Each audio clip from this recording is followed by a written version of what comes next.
Hi guys, my name is Bas and welcome to another SPSS tutorial on my YouTube channel. Today we're going to discuss the normal distribution. What is it and how can you measure it inside of SPSS? Well, normal distribution means that your data, the frequencies, so the distribution, are normally shaped like a bell, which means that most of the respondents score around the median and little respondents score either really high or really low. So it is shaped like a bell, with high frequency in the middle and low frequency on the minimum and maximum. And furthermore, your data, the measurement type, needs to be either ratio or interval, which means that it cannot be ordinal or nominal. If you don't know what this means, then please Google it. I'm not going to explain all of that in this video. But your data needs to be either ratio or the measurement type needs to be either ratio or interval, and it cannot be ordinal or nominal. And furthermore, it is most of the times assumed that it is has to be above 30 respondents, but this is not always the case. And we can most of the times when it's larger than 30 respondents, it is normally distributed. But today we will see that that is not always the case. So the 30 is not a strong requirement, but most people assume that when it's over 30 it's normally distributed. So the shape needs to be normally distributed. It needs to be either ratio or interval, and it most of the times needs to be above 30. Okay, and so we'll go through all of these in today's episode in SPSS. We've got a data set with two variables, depression and anxiety, on a scale of 0 to 100. And we can see that it also has decimals, so 54.5 and 22.33, for example. This means that the data is either an interval or ratio, and which means that the measurement type in SPSS, if you go to the variable view and then to the measurement type, you can see that it is scale. It's not ordinal, it's not nominal, but it's interval or ratio, which means that the measurement type is scale, which is a requirement for a normal distribution. Then, second of all, is it above 30 respondents? Well, in this case it is. It's 58 respondents. And then now we want to know whether it is normally distributed or not. And we can also use a test to determine whether your data is normally distributed or not, which makes it far, far easier.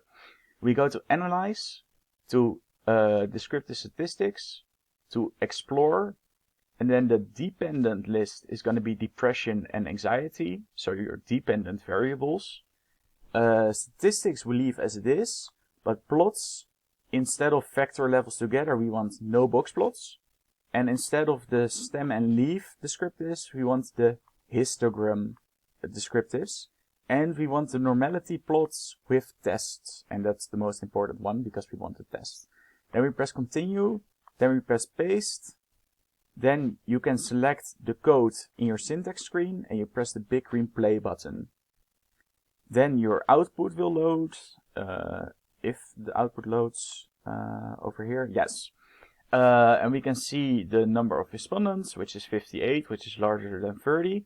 And if we go lower to the tests of normality, and this is where it gets interesting, it gets for depression and anxiety significance levels with the Kolmogorov-Smirnov test and for the Shapiro-Wilk test. And those significance levels can sometimes differ between the tests.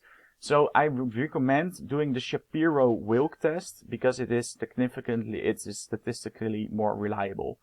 So we see that the significance level is for depression higher than the alpha of 0.05 and for anxiety lower than the alpha of 0.05.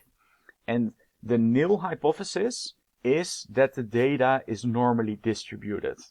And in the case of depression, the significance level is bigger than 0.05, so we cannot reject the nil hypothesis. So therefore the data is normally distributed. Well, in the case of anxiety, it is lower than 0.05, the alpha. So therefore we do reject the nil hypothesis that the data is normally distributed. So in the case of anxiety, the data is not normally distributed. So that's how you can use the Shapiro-Wilk test for normality. And if we look at the histograms of, this was the histogram of depression, we can see that it is more or less bell-shaped with higher frequencies in the middle and lower frequencies at the ends. So that is a normal distribution. While if we go down and we take a look at the histogram for anxiety, you can see that in the middle, so around the median, there is not a high frequency, while to the left, so lower scores do have a higher frequency. So this is not shaped like a bell, so it's not normally distributed. So as a conclusion, anxiety is not normally distributed, while depression is normally distributed. And we could tell that by the test of normality by looking at the Shapiro-Wilk test. Okay, so I hope this video was helpful to you. If it was, then please leave a like rating on this video and subscribe to this YouTube channel if you're new, because more amazing statistics and SPSS videos are on their way. And for now, I'll see you guys in the next episode. Ciao.